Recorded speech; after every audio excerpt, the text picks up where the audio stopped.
সবাইকে সংবাদ এক নজরে স্বাগত। সঙ্গে আছে আমি বুশরা জাহানিমা। আগামী সংসদ নির্বাচনে 60,000 সেনা সদস্য মোতায়েন থাকবে বলে জানিয়েছেন প্রধান উপদেষ্টার প্রেস সচিব। সোমবার রাষ্ট্রীয় অতিথি ভবন যমুনায় আইন শৃঙ্খলা পরিস্থিতি নিয়ে এক পর্যালোচনা সভায় এই সিদ্ধান্ত হয়। প্রেস সচিব জানান, নির্বাচনের আগে প্রশাসনের রদবদল ও 1.5 লাখ পুলিশের প্রশিক্ষণ দেওয়া হবে।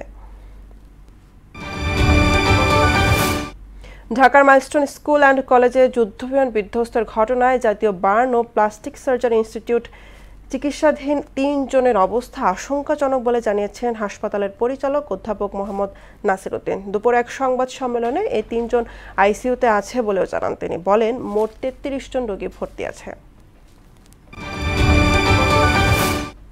ঢাকার আকাশ প্রতিরক্ষা ও নিরাপত্তা নিশ্চিতে রাজধানী থেকে যুদ্ধ বিমান ঘাঁটি অপসারণের সুযোগ নেই বলে জানিয়েছেন বাংলাদেশ বিমান বাহিনীর বিমান পরিচালনা পরিদপ্তরের পরিচালক এয়ার কমোডর শহীদুল ইসলাম।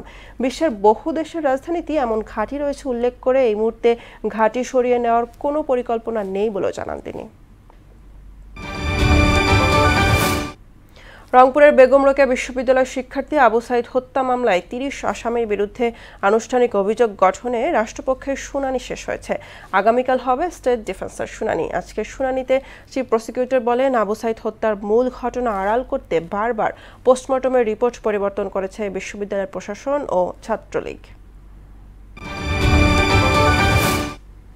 গুরুত্বপূর্ণ 20 সংস্কার প্রস্তাবের মধ্যে 12টিতে রাজনৈতিক ঐকমত্য হয়েছে বলে জানিয়েছেন কমিশনের সহসভাপতি আলী রিয়াজ। এদিকে 4 সাংবিধানিক ইস্যুতে ওয়াকআউটকে প্রতীকী বলে মন্তব্য করেছেন বিএনপি নেতা সালাউদ্দিন আহমেদ। এদিকে আগামী নির্বাচন ঘিরে দলীয় ইশতেহারে দুর্নীতিমুক্ত বাংলাদেশ গড়ার ঘোষণা থাকতে হবে মন্তব্য করেছেন জামায়াতের নায়েবে আমির আব্দুল্লাহ মোহাম্মদ তাহের।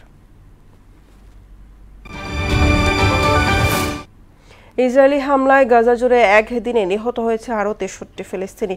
এছাড়া অনাহারে প্রাণ গেছে 6 জনের। জাতিসংঘ বলছে, গাজায় 100 ট্রাক ত্রাণ প্রবেশের অনুমতি দেওয়া হলেও দুর্ভিক্ষ ও স্বাস্থ্য সংকট এড়াতে তা যথেষ্ট নয়। এদিকে হামাস জানিয়েছে, গাজায় চলমান খাদ্য সংকটের মধ্যে ইসরায়েলের সঙ্গে যুদ্ধবিরতির আলোচনা চালিয়ে যাওয়া অর্থহীন। ক্রিকেটার তাসকিন আহমেদের বিরুদ্ধে এক বন্ধুকে মারধরের অভিযোগ উঠেছে। এ ঘটনায় ভুক্তভোগী বন্ধু সিফাতুর রহমান সৈকত মিরপুর মডেল থানায় একটি লিখিত অভিযোগও করেছেন। এই ঘটনা গণমাধ্যমে আসার পর বিকেলে সামাজিক যোগাযোগ মাধ্যমে নিজের ভেরিফাইড ফেসবুক পেজে এক পোস্টে করেছেন তাসকিন। টাইগার পেসার সবাইকে অনুরোধ করেছেন গুজবে বিভ্রান্ত হবেন না। এই ছিল সংবাদ এক নজরে। সবশেষ খবর সবার আগে জানতে মোহনার সাথেই থাকুন। এতক্ষণ সঙ্গে থাকার জন্য ধন্যবাদ সবাইকে।